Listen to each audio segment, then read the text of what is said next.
Okay, wait, hold on. Why am I getting this stupid game for you? You're the one who should be wrist deep in puppet ass. What is the specific problem? The problem is I'm up to my goddamn neck in puppet dong. You know, like mannequin dick? Accept it.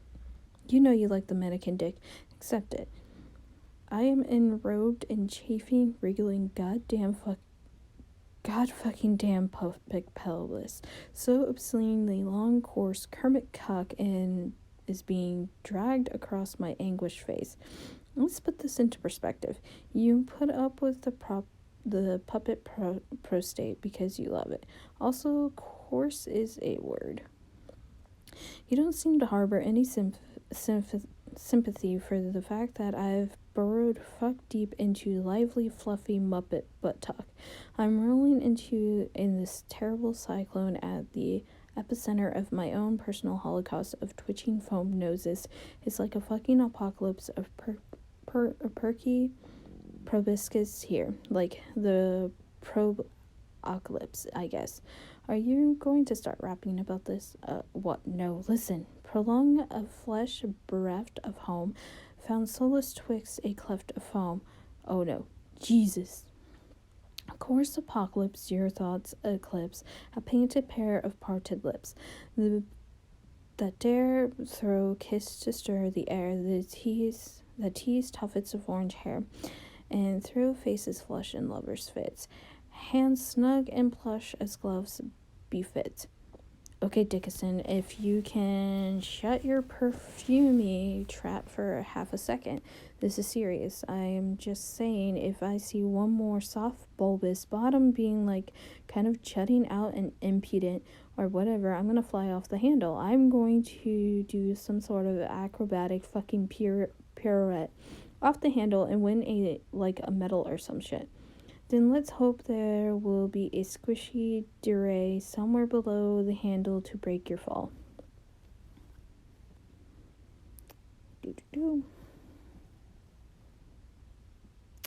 Dave, read the note on the hatch. Bro, roof, now, bring Cal. We're doing it, man. We're making this happen. Dave burst out of the puppet pile like the one. Dave, be the other guy. You are now the other guy. John, take dowels and sheet from bed and make a tent.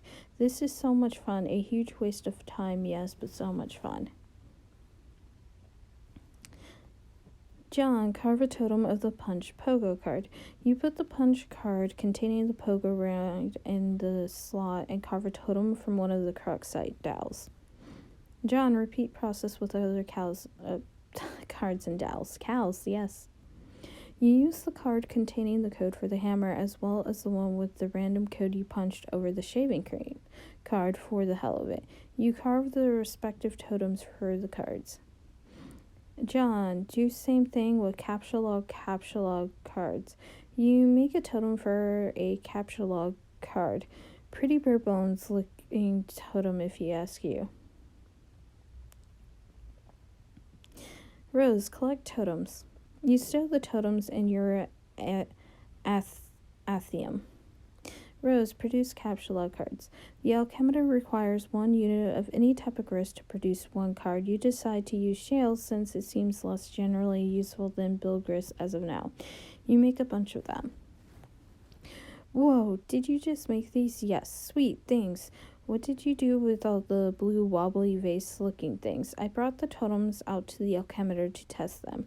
I am taking some things into my own hands to save some time. Okay. You create a hammer at the expense of 2 units of build grist.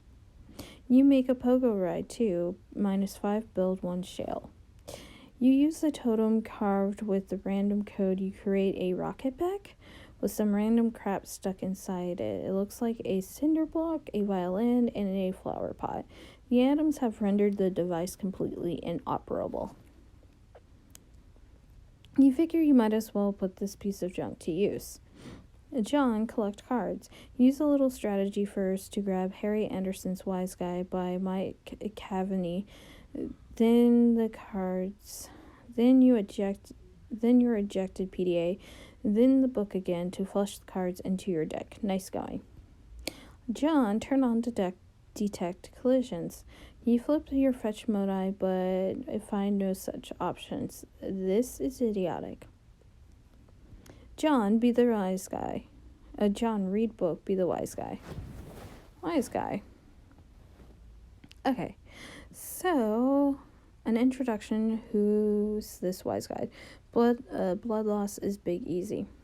New Orleans, 1977. The close-up room at the Magic Castle was this mean little box that tended to fill up with so much smoke you swear someone was cremating a wet dog in there. In walks Anderson. There isn't much that gets liquor to pause its journey from the table to my lips, but I am the bastard love child of a listless octoroon. If that kid wasn't the cat that swallowed the canary in a dapper little hat.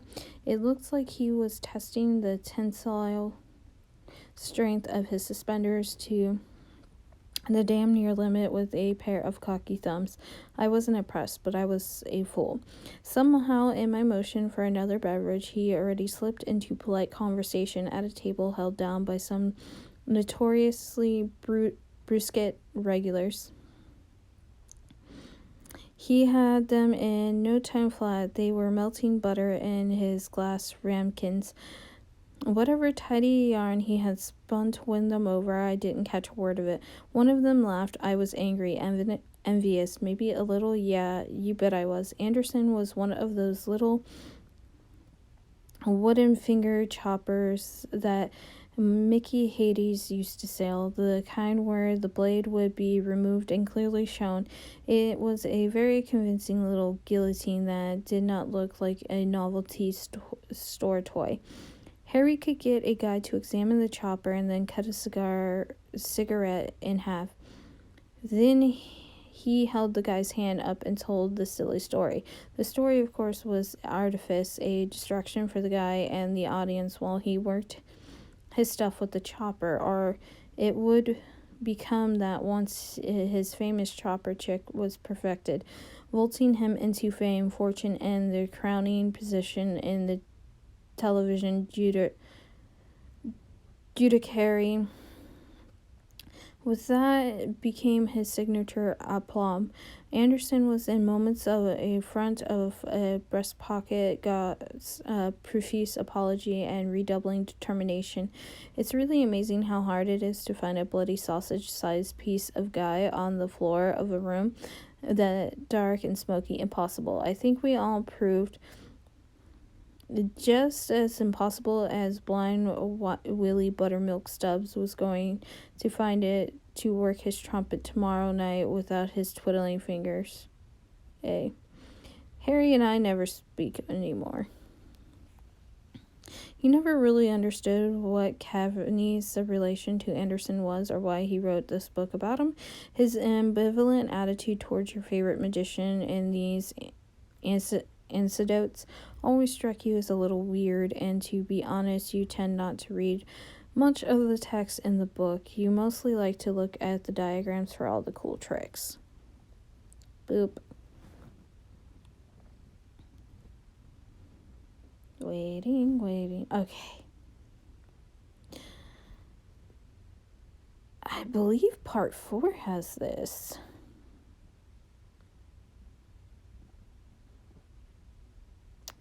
I will check. I'm going to read it just in case.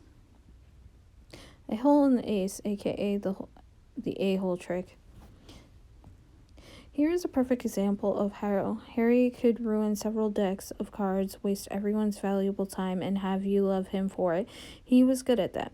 One day he noisily emptied his suit jacket pocket onto the hood of his car to search for change for the meter.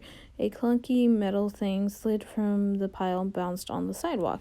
As I retrieved it for him, I asked him what he was doing with the hole puncher in his pocket. His face lit up at the question like he was an elf, and I asked him how he felt about climbing into the hollow of a big tree to bake some cookies or something. The 2'6" height differential between us causes these comparisons to enter my mind. A small crowd had already gathered around, even before he produced the first pack of unmolested cards. How people seem to gather and how they even know a street performance is about to take place, I'll never know. It's perhaps Anderson's greatest trick, luring the marks like that.